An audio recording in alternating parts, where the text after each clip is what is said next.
Um, that's all right. We just start again. I'm here to interview Benno, who was a very good friend of Clive's during his early years and right through to the time he died. And I think if anybody can shed maybe a bit of light on the more obscure times of Clive. What?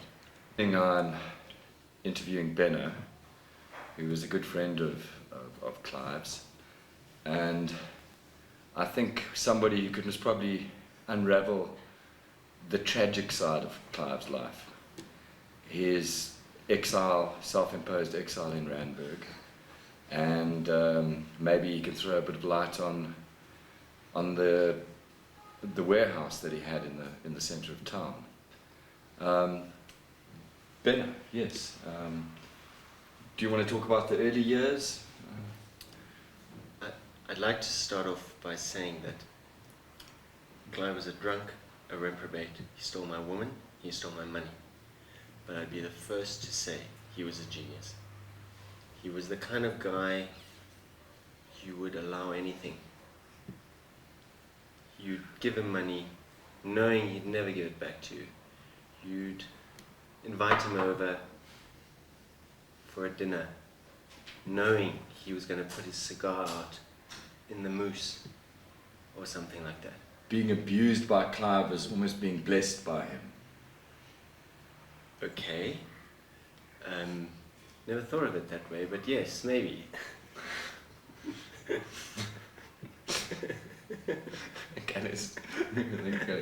gotta keep serious. Okay,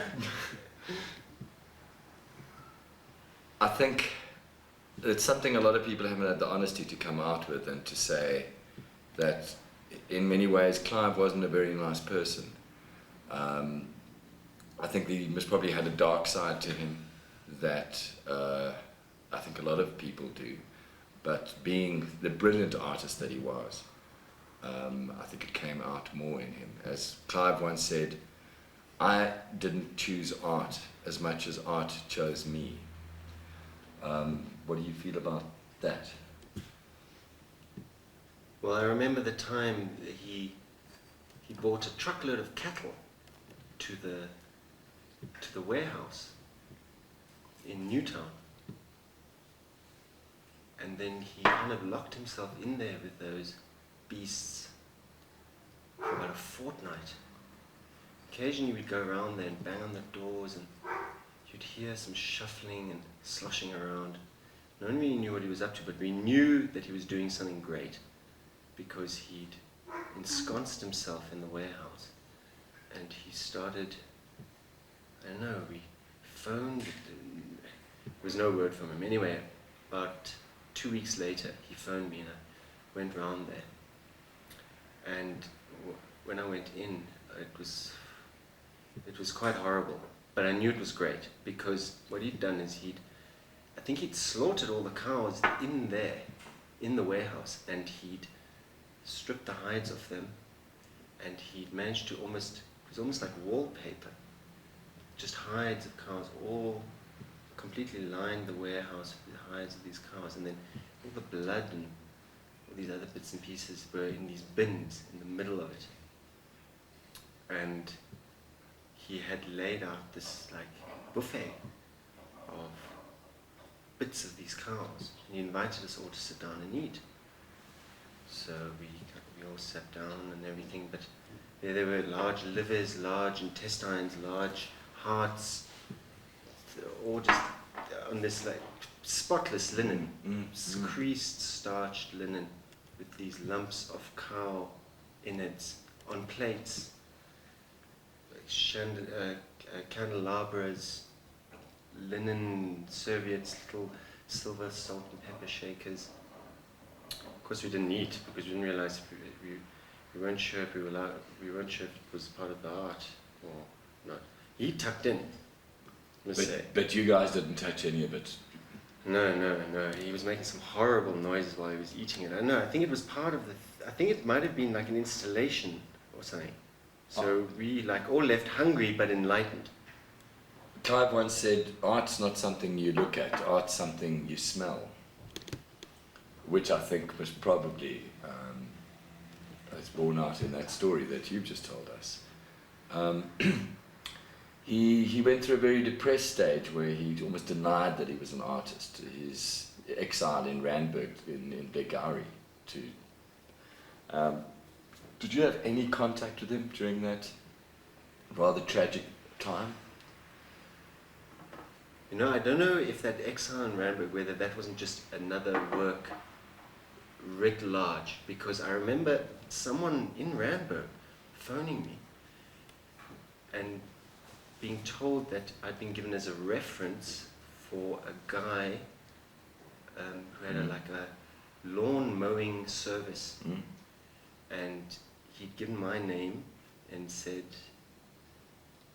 well, he'd given several people's names as reference that he was a competent lawn mower person. So I just thought, I don't want to spoil the fun. I really didn't know what he was up to. So he could have been doing landscaping, we don't know. No, I subsequently found out that that's what he was doing. He was mowing lawns. But I think, I don't know. I don't know if anyone documented, maybe it was the way he mowed the lawn, maybe it's what he used, maybe it's what he wore while he was, you know, he was the kind of person who, his approach to art was that art happens. It isn't made. And if they aren't observed, it's a bit like who witnesses a tree falling over in the forest kind of thing. His attitude was that art doesn't need observers necessarily, or the observers, in this case, Randburgers with lawns, were as witnesses, but might not have been aware of it. It was like pearls before swine. On purpose. On purpose. I think some might have twigged onto it, I don't know. But I gave him a glowing reference. You know, just said, I told them, put the dogs away and then let him get stuck into the lawn. I mean, he might have even staged his own death, and he might be out there mowing lawns, we don't know. I know, it's a funny thing that. Yeah. I've got my own theories about that.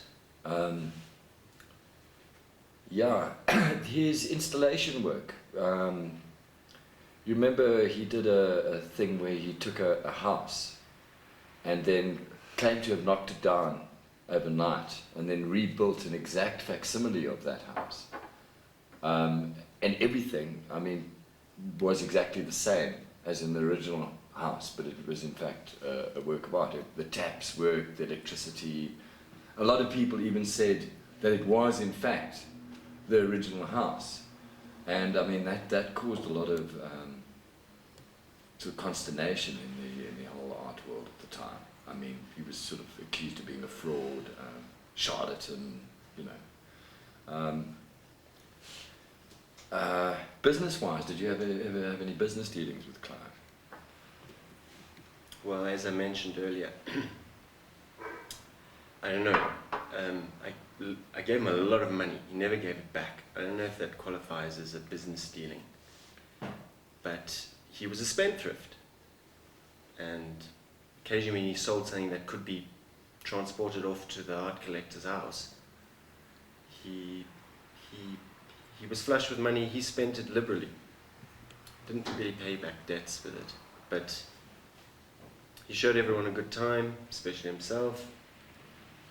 And yeah, I think for him, business, that whole thing, it was like, business for him was like plumbing.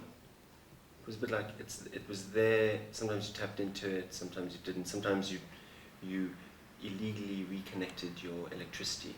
It was that kind of approach to business. I think to say he was an unethical businessman would be unfair because he disregarded business. He thought it was decadent middle class game, and he just dipped his toes in it to ridicule them more than anything else. He didn't pay people's money back because he thought that money was just so totally irrelevant. I don't know. I just know there was one sheriff of the court. He and this particular guy got on. They knew each other really well because this guy kept turning up to come and like remove his stuff, little realizing that the stuff he was removing was something that he'd kind of filched from someone else, or it was some heirloom or something price that someone had given him and said, please, whatever you do, look after this. It would then end up with the sheriff. So the sheriff's office is probably the most sort of well-endowed, most active art gallery at the time, or having all Clive's stuff there. Well, they had all my videos. Yes. They weren't all art videos, actually, but they were all my videos. And the sheriff removed them from his house once because he needed them for something else. And I wouldn't even be surprised if in the whole, the kind of the way the layers, his work was very layered. The layers that in itself, having a debt collector come round and remove stuff in itself wasn't part of the process. No, he believed that life itself, or his life, was a work in progress. Apart from the individual pieces that he created on the side, those are like little sub-vortices of the main, of the big work. And I suppose, in a sense, him disappearing leaves that whole thing open-ended. It's like it'll be a work in progress forever. The fact that we are talking about him and wondering where he is, and is he dead? And I mean, means that his work continues. I think it continues through us. We are his medium in a sense. Weighing in at 185 kilograms as he used to, or maybe still does, and just disappearing like that, never finding the body, never finding, basically, all they found was the Volkswagen parked next to the quarry, and that was it, you know. A cigarette, a map book on the back seat, and I mean, nobody's really heard or seen of him since. You know, some people believe he committed suicide, and in a way, sometimes I'm inclined to believe that, because one day I received a parcel of defense bonus bonds. My goodness, back from the 80s. Yeah, and on the back of them he'd written, sorry for the hard time, hope this can go towards it. Whole whack of defense bonus bonds. I still got them. I don't know, maybe that was like kind of a last, maybe he was trying to make amends. Maybe we're crediting him with more cleverness than really was. Maybe he really was just a reprobate, sponging parasite. But maybe he wasn't. I don't know. I mean, the only time he really ever asked for help was the time when he spray painted the graffiti on the corner of Oxford, saying, "Why doesn't anybody want to talk about this thing behind my ear?" Which I thought at the time was almost a cry for help, which was 2 or 3 months before he died. I think it was him. It's the sort of graffiti that he used to like. But Clive's sexuality, there's been a lot of speculation from sort of asexual to bisexual to omnisexual. What did you have any first-hand experience of his sexuality? Yes, he stole my girl. I'd say he was more omnivorous than omnisexual. His libido was a thing in itself. He would, I don't know, I think the lines between his sexuality, I remember him once taking a whole lot of fruit and building bizarre constructions in our kitchen. Very kind of suggestive, phallic. And then he'd invite people to come in, and because he was surrounded by sycophants and groupies, if you like, especially when his name started getting out and he started getting a bit of fame, infamy. And everyone walked through this kitchen very appreciative of these rude little sculptures he'd made with pineapple and a cucumber and 2 grapefruits, kind of. So he did a lot of rude art. Well, so impromptu rude art, for example. For want of a better word. Getting back to sexuality, and I just noticed that he then spent the entire evening after that asking people to, like, you know, occasionally I said, "Won't you go and get me a banana?" Or went to go and get me a cucumber. They're all in the kitchen. People would nip in there, and then they'd feel odd about disturbing the work, but at the same time, because they were such sycophants, they'd still bring him this, and then he'd kind of get almost aroused as they presented him with this. But at the same time, they were deconstructing his art. Well, I think, I'm sure in the back of his mind he was having a chuckle, but at the same time it was like a big come on. You could see that people were like kind of stuck in this like space between pleasing him by bringing him the 2 lychees, and at the same time like getting a bit flushed because he was more than appreciative that they'd brought him the pineapple, the cucumber, and so forth. There was I think he played with it a lot.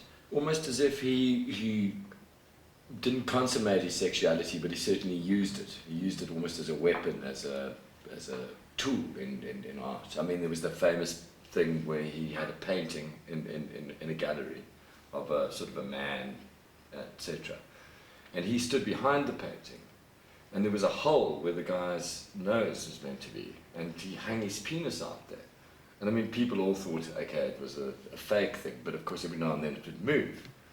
I remember it was actually quite funny. But I mean, that's the sort of thing that Clive used to do, you know. Yes. I mean, it was... I remember that, and there was a with guy... calamari ring around the head. Yes, Yeah. and I remember there was a guy occasionally going, I don't know if it was recording or if he had someone in amongst us all there. Every now and then you'd hear a sneeze, and then someone would say, Gesundheit. Mm. Do you remember that? Mm-hmm. Did you go to... And then it would like you'd hear a sneeze, and then someone would say Gesundheit. Yeah. Yes, I remember Yes, that. yeah. That was actually quite hilarious. I actually thought he was taking the piss on that one. Yes, I'm not so sure that was art. Although you know how it was. Look, he never went and put like poo in a bottle or kind of threw loose change on the floor. That wasn't his style. But I mean, he was... Although I did see him die for quite a lot of loose change. Depends how he was doing. He would have stolen the loose change. His mother. Do you know where to contact her? I mean, we're actually looking for her to interview her. Do you know where she? You know, I never met his mother, but I remember one thing I did notice, a kind of a pattern, that there was someone. If there was a girl he fancied, somewhere along the line, somewhere in the opening kind of repertoire was, "You remind me of my mother." Yes. I don't know what that says about anything, and I'm sure, kind of, in today's world, that kind of story is loaded. His mum could be a continuity announcer on television, staring us in the face every night, and we wouldn't even know it. Completely. And the range of girls who reminded him of his mother was also Incredibly remarkable. wide. Yeah. Maybe he was an orphan. Maybe he was raised by nuns. Could possibly, or by baboons was one. Franciscan monks. Possibly. From Kenya. Okay. I think that's it. Okay, just I think if you could just sum up in a word, in a phrase, something that would describe Clive.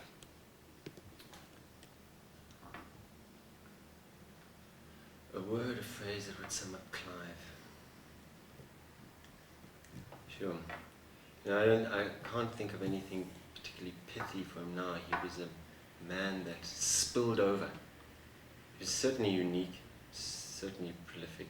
He was a complete bastard. I think that's maybe what I'd go with. If we do ever find ourselves standing around a grave, I think his epitaph should be, he was a complete bastard. But of course, with all the irony that's... Thanks, Benno. Thanks for your time. Thank you. Okay. There we go. Was it cancer? Is there anything?